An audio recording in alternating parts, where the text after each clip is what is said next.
यहाँ रहकर हम तड़पते हैं, हम रोते हैं कि हम मदीने जाएं, मक्के जाएं, काबा देखें, लेकिन कभी आपने कैलकुलेट किया कि 24 घंटों में आपके कितने घंटे हरम शरीफ में गुजरते हैं? अल्लाह, अगर आप कैलकुलेट करें तो आप हैरान हो जाएंगे। हाँ, कभी गौर बैठ के जरा कैलकुलेट करें, हिसाब करें, तो शायद टोटल मिला के 24 घंटे में 3 घंटे, किसी के 4 घंटे, बहुत हो गए तो 5-6 घंटे, यानी आउट ऑफ 24 आवर्स आपके कितने घंटे कहाँ गुजर रहे हैं? अब उसमें होटल में गुजर रहे हैं, होटल की लॉबी में गुजर रहे हैं, रेस्टोरेंट में गुजर रहे हैं, शॉपिंग में गुजर रहे हैं। अच्छा, फिर वापस फिर आके रोना है, फिर याद आनी है, तो भाई जितना वक्त गुजारना था वो आका अलैहिस्सलाम के कदमों में गुजारते। मुझे अच्छी तरह याद है, हम एक बार एक काफिला लेकर मदीना शरीफ गए थे, तो एक इस्लामी माशाल्लाह बड़े दीवाने थे, बड़े रोते थे मदीना शरीफ के लिए। उन्होंने एक कमाल काम किया, वो हमारे काफिले में थे, उनके पास होटल का बेड भी था, शेयरिंग में वो रहते थे, मगर अपने कमरे में नहीं आते थे। तो मैंने कहा, कहाँ है ये, रूम में क्यों नहीं आते? कहते हरम से आते ही नहीं। मैंने को कहा, किधर रहते हो भाई? कहते हैं मैंने होटल में क्यों रहना है, कमरे में तो मैं सारी जिंदगी सोता हूँ, मैंने मस्जिद नबी शरीफ में रहना है। हालांकि वो रमजान नहीं था, वो एतकाफ नहीं था, वो उधर ही रहते थे, बस वो कपड़े चेंज करने आ गए, थोड़ी देर कुछ खाने पीने आ गए, फिर हरम शरीफ चले गए। तो वाकई वसूल किया उन्होंने, अगर अदब के साथ वहां पड़ा रहे, पड़े ही रहने से काम हो। अच्छा, अब यहाँ एक और बड़ा प्रॉब्लम पता है क्या अशफाक भाई, मैंने बहुत गौर किया, ज्यादा देर मस्जिदैन में करीमैन में हम क्यों नहीं बैठ पाते, या हमारे लोग क्यों नहीं बैठ पाते? इसकी एक बड़ी वजह है।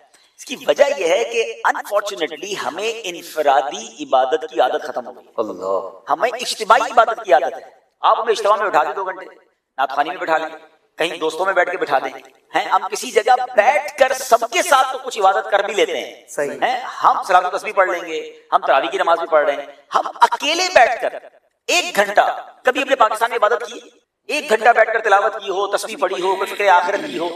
और हरमैन तैयबैन में इंडिविजुअल इबादत करनी होती है। अब ज़ोहर पढ़ ली, आपने असर तक बैठना है, असर पढ़ ली, मगरिब तक बैठना है, मगरिब पढ़ ली, इशा से फजर तक का टाइम है। आधे पौने घंटे के बाद जो है मोबाइल निकलता है, जाते बड़ी तवज्जो के साथ है कि मैंने जनाब इतने कुरान पढ़ लेने, तो इतनी तस्बीह पढ़ लेनी है, तो मैंने तो उठना ही नहीं है। 15-20 मिनट किसी का टेम्परामेंट चलता है, किसी की आधा घंटा बैटरी चलती है, किसी 1 घंटा चल जाती है, आदत नहीं।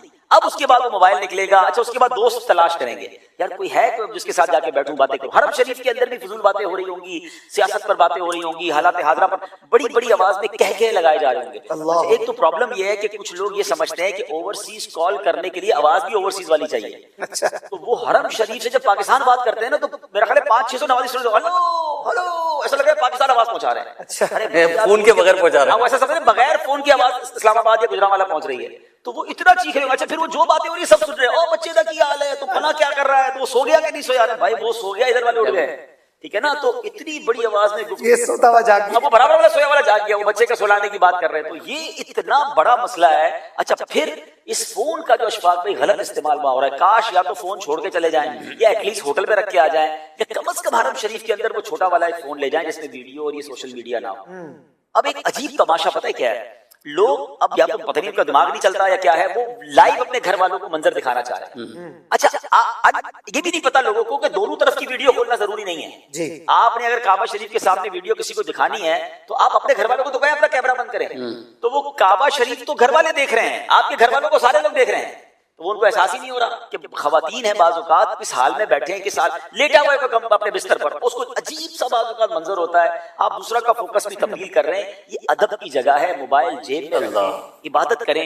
मुझे अच्छी तरह याद है, मैं वाक़या नहीं भूलता, एक बार मैं खुद सरकार अलैहिस्सलाम के कदमों में हाजिर हुआ, तो अल्लाह की रहमत से बाबा जिब्रील से मुझे दाखिले की इजाज़त मिली। बड़ा नॉर्मली वहाँ मिलती नहीं, पुरानी बात है, अब तो बहुत ही कम मौका मिलता है। तो मैं ऐन कदमों में जाकर मैंने नवाफिल वगैरह पढ़ने थे, मैं नमाज पढ़नी थी शुरू की मैंने, तो मेरे बिल्कुल आगे एक साहब बड़े खुशू खुजू के साथ, माशाल्लाह चेहरे पे दाढ़ी भी थी, और वो तस्वीर निकाल कर पढ़ रहे होंगे या दुआएं कर रहे होंगे। मैं उनके पीछे नमाज पढ़ने लगा, पता नहीं उनको थोड़ी देर बाद क्या हुआ, उनको समझ पड़ गई, उन्होंने पीछे मुड़ के मुझे देख लिया। अब जब देख लिया ना, तो अब उन्होंने बाकायदा अपना मोबाइल निकाला, और अब वो जो सेल्फी वाला अंदाज होता है ना, वो शुरू। मैं नमाज पढ़ रहा था, नमाज में वैसे ही बंदे का ध्यान बढ़ता है। नमाज पढ़ने के बाद मैं देखता रहा, फिर मैंने उसके कान में एक बात कही, काश ये बात तमाम ज़ायरीन को समझ आ जाए। मैंने उसके कान में एक बात कही कि एक बात बताएं, बादशाह के दरबार में आकर किसी गुलाम पर तवज्जो देना कैसा है? आप बैठे कहाँ हैं? थोड़ी देर पहले आप दुरूद पाक में इबादत में मगन थे, अब आप क्या काम कर रहे हैं? तो काश ये बात समझ आ जाए कि दुनिया का कोई भी बंदा क्यों ना आ जाए यार, मेरे आका का दर तो वो है कि उस गली का गधा हूं मैं जिसमें मांगते ताजदार, सारे फकीर हैं, सारे गुलाम हैं, आप गुलामों को देख रहे हैं। आपकी तवज्जो तो शहंशाह की तरफ होनी चाहिए, आपकी तवज्जो तो दरबार रिसालत की तरफ होनी चाहिए। और बिल्कुल इसी तरह काबा शरीफ में आप रहमान के घर पे मौजूद हैं, उसके काबे का तवाफ कर रहे हैं और आप लोगों के साथ सेल्फियां बना रहे हैं।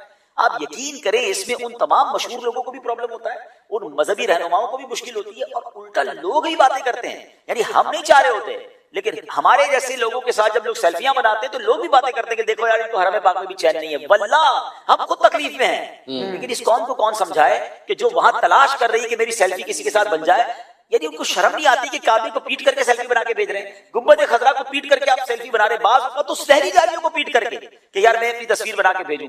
आप सोचें ये कैसा मकाम है। वो कहते हैं ना कि संभल कर पांव रखना जायरों शहरे मदीना में, कहीं ऐसा ना हो सारा सफर बेकार हो जाए। यहाँ बेअदबी नहीं होनी चाहिए। तो फोकस ये कीजिए कि मैंने हरमैन तैयबैन में वक्त गुजारना है, एक लम्हा भी फजूल नहीं गुजारना है, बल्कि बेहतर ये है कि दोस्तों से भी अलग हो जाए।